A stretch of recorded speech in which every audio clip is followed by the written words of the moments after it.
నాకు ఇంకొక రీజన్ మళ్ళీ తిరిగి తిరిగి ఆడికే వస్తుంది ప్రశ్న. ఏంటంటే ఎందుకు మీరు ఇంత తపన పడుతుంటే మీ ఓడు మా తమ్ముడు అందరికి నమ్మకం లేనప్పుడు కూడా ఈయనే ముఖ్యమంత్రి కావాలని ఏంటి మనిషిని ఎందుకు మిమ్మల్ని దూరం దూరం పెట్టడానికి రీజన్ ఏంది? నన్ను దూరం పెడితే పెట్టిండు, నా జాతికి చాలు. నన్ను దూరం పెట్టినా నాకు ఫరకేం పడదు. ఎందుకు 6 సార్లు గెలిచాను, ఇండిపెండెంట్ గా కూడా గెలిచాను. అందుకే మేమేమన్నా మీరు హై స్టేచర్ ఒకప్పుడు హై స్టేచర్ లీడర్ అన్నాను. అమ్మా మీరు అయితే ఇప్పుడు సరే మోత్కుపల్లిని పిలవడం ఎందుకు, ఈయన దీక్ష చేసిండు ఇదంతా లొల్లి ఎందుకని ఆల్రెడీ నేను ఒకటి అడిచిన. రేపు ఇన్ కేస్ ఆఫ్ ఇంకోటి ఇస్తానో లేకపోతే ఏదో జరిగి కేర్లెస్గా పక్కన పెడితే సైలెంట్గా అవుతారా? మీరు ఒక మాట చెప్తా, జరగబోయేదాన్ని మనం ఇప్పుడే ఊహించుకో, తప్పదు.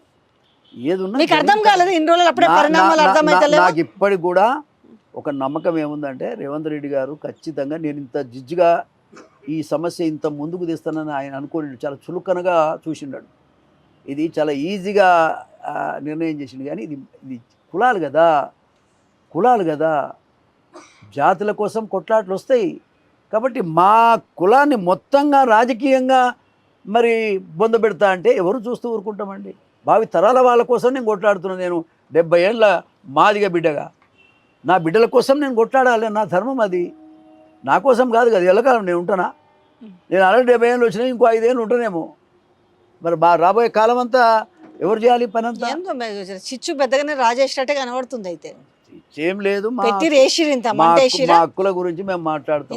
అగ్గిపుల్ల గీసేది ఇంత మంట అయితే వేసిరు. అయితే ఇది పెద్ద కావచ్చు, దాంట్లో ఇంత పెట్రోల్ వాడచ్చు, ఇంకోటి వాడచ్చు, మొత్తానికి ఒక అగ్గి రాజేస్తున్నట్టు అయితే అనబడుతుంది. అగ్గి ఏం లేదు, అగ్గి ఆయనే రాజేస్తాడు. ఆయనే రేవంత్ రెడ్డి గారు రాజేస్తేనే గిట్లు వస్తుంది. లేకపోతే మాకేం పని ఉంది బిడ్డ, మాకేం పని ఉంది, మాకేం అవసరం, అసలు మాకేం అవసరం. చాలా బాధపడుతున్నా అంటే సంతోషపడే మనిషి నేను, గంతే.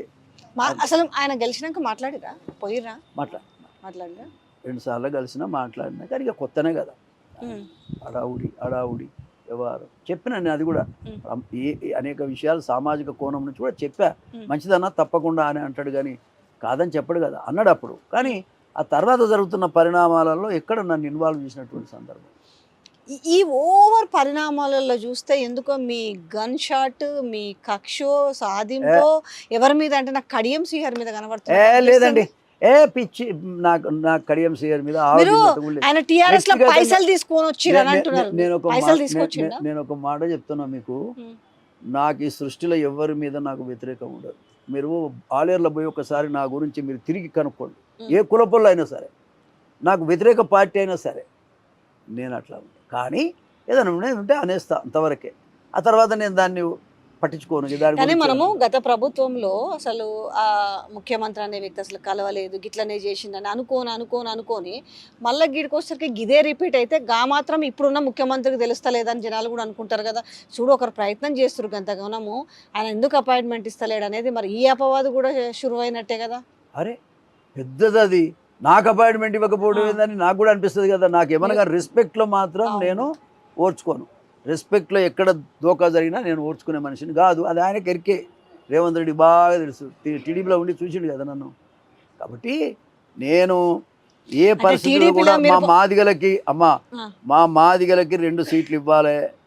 అదేవిధంగా ముఖ్యమంత్రి గారు కూడా దయచేసి మమ్మల్ని అర్థం చేసుకోవాలి, మాకు అపాయింట్మెంట్ ఇవ్వాలి, మాతో మాట్లాడాలి, 2 సీట్లు కేటాయించాలి, మాదిగలతో సహా అందరం కలిసి కాంగ్రెస్ పార్టీని గెలిపించుకోవాలి.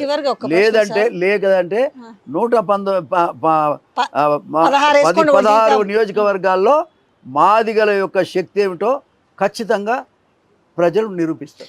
మీరు చాలా అగ్రెసివ్ గా మాట్లాడుతుంటారు, ఉన్నది ఉన్నట్టు. అంటే గతంలో కూడా మీరు అది వేరు, ఇప్పుడు అది మనసులో పెట్టుకున్నాడేమో కదా. అరే అది మనసులో పెట్టుకొని అట్లా మాట్లాడింది కదా, ఇవాళ నేనెందుకు నేను అవమానించకూడదు, ఈయనకు ఎందుకు అపాయింట్మెంట్ ఇవ్వాలి ఇవాళ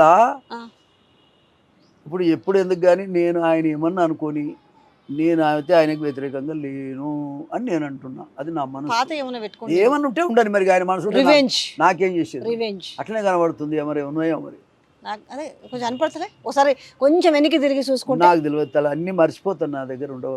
సరే, చివరిగా ఏం చెప్పాలనుకుంటున్నారు? నేను చెప్పేది ఏంటంటే మాదిగ బిడ్డలందరికీ నేను రిక్వెస్ట్ చేస్తున్నా, అసలు మన భవిష్యత్తునే లేకుండా చేసే ప్రయత్నం కుట్ర జరుగుతూ ఉంది. ఈ కుట్రకు మనం బలి కావద్దు. చదువుకున్న బిడ్డలు, విద్యార్థులు, అక్కలు, అమ్మలు, నా బిడ్డలు, మా అన్నదమ్ములు, మాదిగ జాతి మొత్తాన్ని అన్ని నియోజకవర్గాలలో లేచి నిలబడండి, ఈ 2 సీట్లు కావాలని అడగండి. మనం సాధించుకోవాల్సిన అవసరం ఉంది. ఒకవేళ దీంట్లో కనుక మనం సాధించుకోలేకపోతే రేపు ఎమ్మెల్యే టికెట్లు కూడా కేసీఆర్ అన్న 13 ఇచ్చిండు, ఈయన 10 ఇచ్చిండు. కేసీఆర్ అన్న 2 పార్లమెంట్ సీట్లు ఇచ్చిండు, ఈయన 1 కూడా ఇయ్యలే. అంటే ఏ పరిస్థితిలో మనం రేపు పొద్దున అసెంబ్లీ కూడా ఇయ్యరు, రేపు ఎంప్లాయ్మెంట్ కూడా మీకు లేదు మాదిగోళ్ళ కంటే మేము ఏం చేయాలి? హక్కుల కోసం పోరాటం చేయాలి. రాజ్యాంగ పరంగా వచ్చినటువంటి రిజర్వేషన్ల నుంచి తెలంగాణ రాష్ట్రంలో మనల్ని మన పేర్లు కూడా ఓటర్ లిస్ట్లో కొట్టేసే ప్రయత్నం జరుగుతూ ఉంది.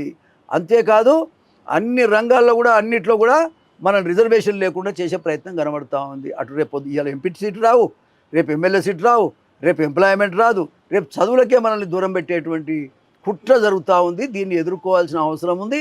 నా ప్రాణం ఇవ్వడానికి నా జాతి కోసం నేను సిద్ధంగా ఉన్నా. నేను వెనుకపోయేది లేదు. ఏ రకంగానైనా సరే మనం ఏం అడుగుతలేము, ఎవరిని ఇబ్బంది పెడతలేము. రాహుల్ గాంధీ ప్రధానమంత్రి కావాలని కోరుకుంటున్నాము. అయితే మా గొంతులు నొక్కి మమ్మల్ని పాతరేస్తే మేము ఏం చేయాలి?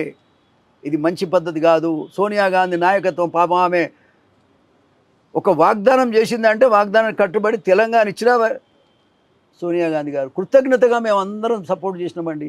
మేము నన్ను అడిగినామా? మేము ఎవరిదన్నా గుంజుకొని మాకు ఇవ్వమంటున్నామా? వాస్తవంగా జనరల్ సీట్లో భువనగిరిలో నాకు ఇచ్చినా గెలుస్తాను. నేను భువనగిరిలో ఇచ్చినా నేను గెలుస్తానండి. That is my capacity. కానీ ఒక మాదిగోడికి జనరల్ సీట్ ఇస్తామా అనే అహంకారం వాళ్ళకు ఉంటే ఉండొచ్చు, కానీ నేను గెలవగలుగుతాను. నేను నాకు అంత గుడ్ విల్ ఉంది. గౌరవించండి. అంటే మరి అదేనా ఉన్నదో ఏం పాడో. కానీ ఇవాళ కూడా నేను రిక్వెస్ట్ చేసేది ఏంటంటే, ఇప్పటికైనా మమ్మల్ని పిలవండి, మాట్లాడండి. మీరు మాట్లాడటం వల్ల ఖచ్చితంగా న్యాయం జరుగుతుంది. మాట్లాడండి, మాదిగలకు న్యాయం చేయండి.